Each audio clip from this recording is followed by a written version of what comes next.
It all started on an ordinary Tuesday evening, though the memory would linger far longer than I expected.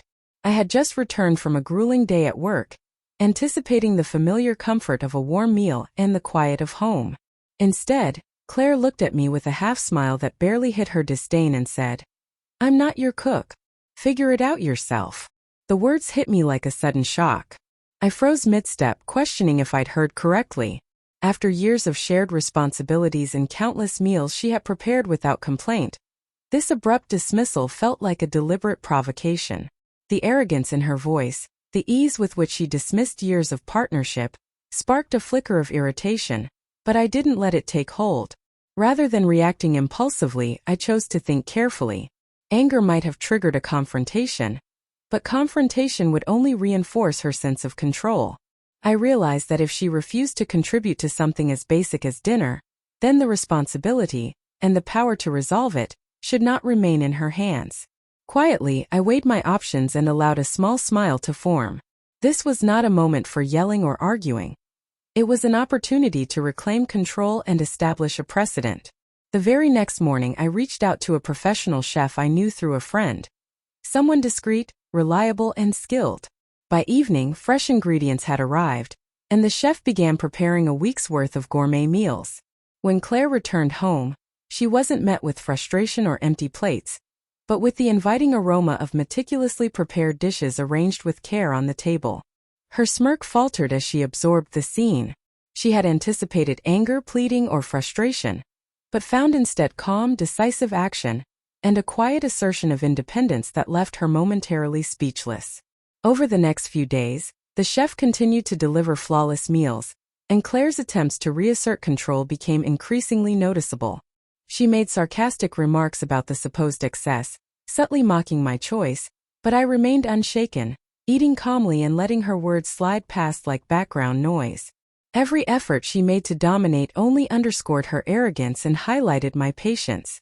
As the week progressed, her demeanor began to shift. The casual smirk, dismissive tone, and implied superiority slowly eroded, replaced by curiosity and frustration. She tried to insert herself into the routine, offering suggestions or feigned assistance, but her timing was off, her tone unconvincing, and her involvement only emphasized how little sway she held over the situation. I observed her closely, enjoying the subtle change, recognizing that the lesson was sinking in.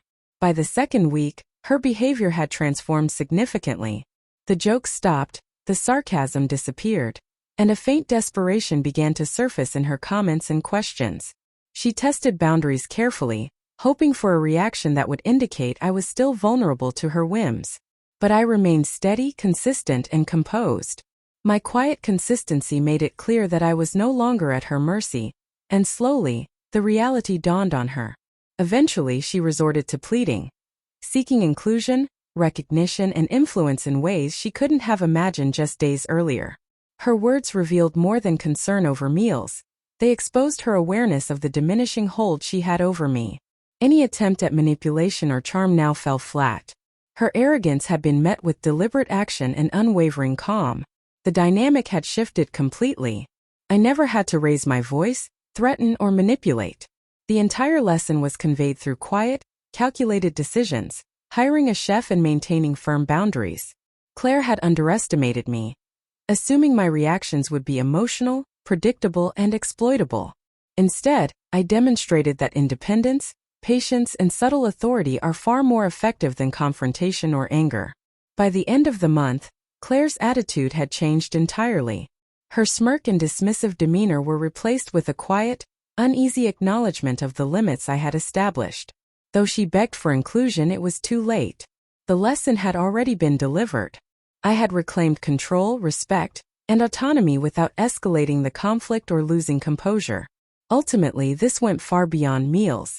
It was about asserting boundaries, reclaiming personal power, and proving that arrogance and refusal cannot dictate the terms of someone else's life. Claire had mocked, belittled, and tested me. But through calm, strategic action, I had turned the situation into a lesson she would never forget.